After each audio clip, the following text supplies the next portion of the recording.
viewers, good morning. Happy Sunday. I'm back here for a feedback on Tigor's ICNG that I bought on 7th March 2022. So far, I've driven 3500 kilometers. अभी तक experience अच्छा है. अगर आपको जानना है कि किस तरह की ड्राइविंग है, नॉइस लेवल कैसा है और पिकअप कैसा है, तो आप मेरी पुरानी वीडियोस भी देख सकते हैं. तो अगर आप देखेंगे तो आप चैनल में जाएंगे तो आपको हमारी वीडियोस मिल जाएंगी. तो मैं अभी जस्ट टू कट शॉर्ट, अभी तक मैंने 3500 किलोमीटर चलाया है. गाड़ी अच्छा परफॉर्म कर रही है. माइलेज वाइज मैं बोलूँ तो 2 से 3 रुपये किलोमीटर मुझे पड़ रही है. मतलब मुझे एक टैंक फिलिंग जो है, क्योंकि CNG का प्राइस जब मैंने ख़रीदा था वो कुछ 72 रुपीज़ हुआ करता था मार्च में, और अभी गुजरात में इट्स लाइक 82 to 83 रुपीज़. तो ऑलमोस्ट एक टैंक फिलिंग 650 रुपीज़ की टैंक फिलिंग में मुझे कहीं ना कहीं 200 किलोमीटर या 210 किलोमीटर तक की रेंज मिल जाती है. पिकअप अच्छा है गाड़ी का. मैं वैगनार से स्पेसिफिकली आया हूँ, तो अगर आप वैगनार चलाते हैं या वैगनार की 1 लीटर इंजन से आप स्विच ओवर करके किसी और ऑप्शंस में जाना चाहते हैं और आपकी प्रेफरेंस CNG की है, क्योंकि 2 से 3 रुपये kilometre I would say decent rupee per kilometre, तो आप टिगोर को कंसिडर कर सकते हैं. गाड़ी इकोनॉमिकल भी है और सेफ भी है.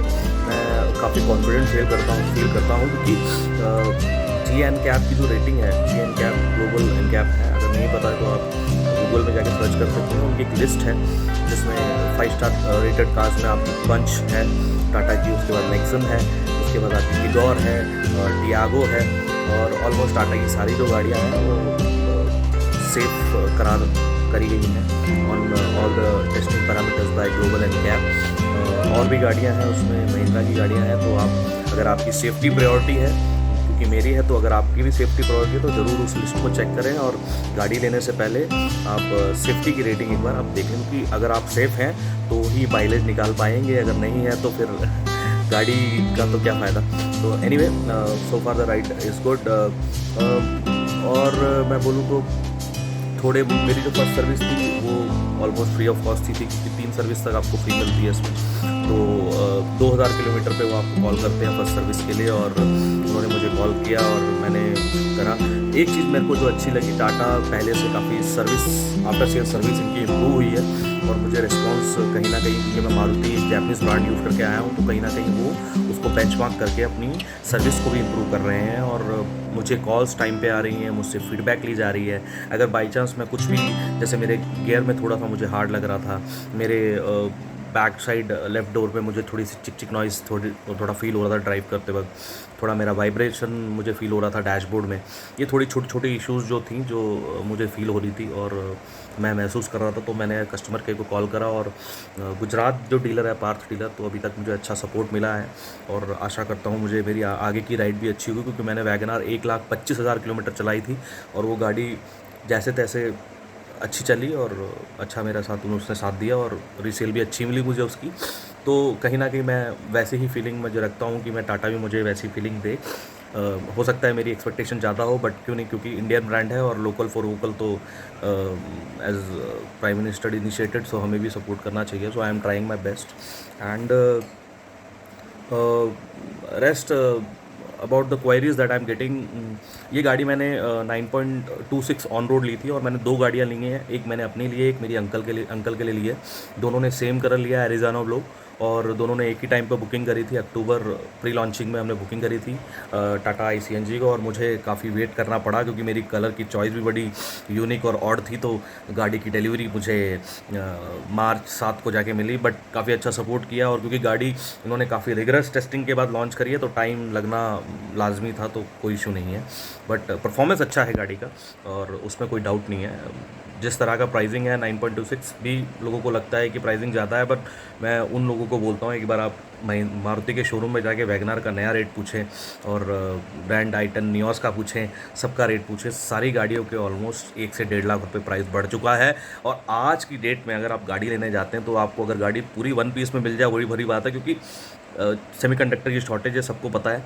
तो कहीं ना कहीं गाड़ी की चाबी या 6 महीने डिले में मिल रही है, एक चाबी मिल जा रही है, दूसरी तो डीलर आजकल डोमिनेटिंग स्टेज पे हैं, क्योंकि गाड़ियाँ अवेलेबल नहीं हैं। सारी कंपनियाँ स्ट्रगल कर रही हैं गाड़ियाँ बना के और डिलीवर करने के लिए, और सब लोग अपना बेस्ट दे रहे हैं। तो इन सब में हमें अपना बेस्ट देखना है, अपनी प्रेफरेंस देखनी है। अगर आपकी टिगोर सीएनजी किसको लेनी चाहिए? टिगोर सीएनजी उनको लेनी चाहिए जिनकी प्रायोरिटी सेफ्टी है, और सेकंड वो चाहते हैं इकोनॉमिकल राइड, और जिनकी फैमिली में 3 से 4 लोग हैं, क्योंकि पाँचवा आदमी थोड़ा सा एडजस्ट होता है, और जिसकी ज़्यादा डिक्की में या बूट स्पेस उसको ज़्यादा नहीं चाहिए, क्योंकि डिक्की में आप ज़्यादा से ज़्यादा, मैंने उस पर भी एक वीडियो में जल्दी डालने वाला हूँ कि डिक्की में एक सूटकेस, नॉर्मल मीडियम साइज़ का सूटकेस और 2 बैग्स आपके एडजस्ट हो जाते हैं, जो मुझे लगता है कि ओके नॉर्मल रनिंग में आपका काम चल जाएगा। क्योंकि और जो सीएनजी गाड़ियाँ हैं, वैगनार, मैं बोलूँ अभी डिज़ायर हुई है तो डिज़ायर में थोड़ा सा स्पेस है, बट अगर आप वैगनार लेने जाते हैं या इस लेवल से नीचे देखते हैं, वैगनार, सिलारियो, सीएनजी और भी गाड़ियाँ हैं, तो उसमें डिक्की का स्पेस थोड़ा कम है, आपको थोड़ा एडजस्ट करना पड़ेगा। तो मेरे लिए तो जो डिक्की की स्पेस अभी मुझे मिली है टिगोर में, टिगोर आई सीएनजी XZ प्लस में, तो वो अच्छी है और मैं सेटिस्फाइड हूँ उससे। तो अगर आपकी फैमिली में 4 लोग हैं और आपकी सेफ्टी प्रायोरिटी है, आप 4 स्टार रेटेड गाड़ी लेना चाहते हैं, और आपको इकोनॉमिकल 2 से 3 रुपये या 3.5 रुपये पर किलोमीटर आपको चलाना है, तो आप टिगोर को कंसिडर कर सकते हैं। ये मेरा आपको फीडबैक होगा या एडवाइस होगा या सजेशन होगा। और रही बात गाड़ी में टच स्क्रीन है, XZ प्लस अगर आप जाते हैं तो उसमें जो XZ और XZ प्लस में जो फ़र्क है, इसमें एक आपका डिजिटल डिस्प्ले आता है। जो हरमन का सिस्टम है तो वाकई सिस्टम बहुत अच्छा है, और आप फील करते हो, अगर आप संगीत के शौकीन हो या म्यूज़िक लव करते हो, तो आपको गाड़ी में जो सिस्टम है वो एडिक्वेट है, आपको कोई एसेसरीज़ फिट कराने की ज़रूरत नहीं है। सिस्टम जो टाटा ने दिया, हरमन का सिस्टम बेस्ट है आई वुड से। और रेन सेंसिंग वाइपर हैं, अगर आप बारिश या कुछ ऐसा रेन होता है तो अपने आप वाइपर होते हैं। ऑटोमेटिक हेडलैम्प्स हैं, ऑटोमेटिक क्लाइमेट है। ऑटोमेटिक क्लाइमेट में हो सकता है थोड़ा 1 या 2 किलोमीटर का आपको फ़र्क पड़े बस, बट एक टैंक फिलिंग में आप मान के चलिए आपको 20 से 22 या 24 की एवरेज आपको मिल जाएगी। अगर थोड़ा आप 80 तक आप लिमिट करके चलाते हैं तो गाड़ी आपको अच्छा माइलेज देगी, बट अगर आप 80 को क्रॉस करके थोड़ी सी रैश ड्राइविंग करते हो तो गाड़ी आपको 20 से 22 का माइलेज तो दे ही देगी, तो आप वो मान के चलो। और रही बात सर्विस की, सर्विस अभी तक ओके है, और थोड़ी बहुत छोटी छोटी इश्यूज़ हैं, जैसे मैं बोलूँ कि थोड़ी सी वाइब्रेशन, जब आप किसी ब्रेकर से निकलते तो हल्की सी वाइब्रेशन फील होती है।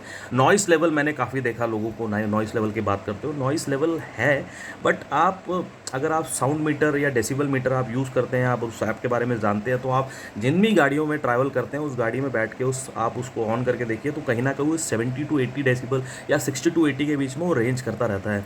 तो बहुत बड़ी बात नहीं है कि टिगोर सीएनजी में नॉइज़ ज़्यादा है, तो मैं ये बोलूँगा कि मतलब एक अच्छी खासी गाड़ी या एक डिसेंट गाड़ी में आप नुस्ख निकाल रहे हैं, तो कहीं ना कहीं मैं गलत भी हो सकता हूं, बट अभी तक मुझे ऐसा लगता है कि नॉइस वाला इतना फैक्टर मैटर नहीं करता है। जब आपको इतना अच्छा साउंड सिस्टम दिया है, आप साउंड ऑन करिए, और मुझे लगता है वो आपको महसूस भी नहीं होगा।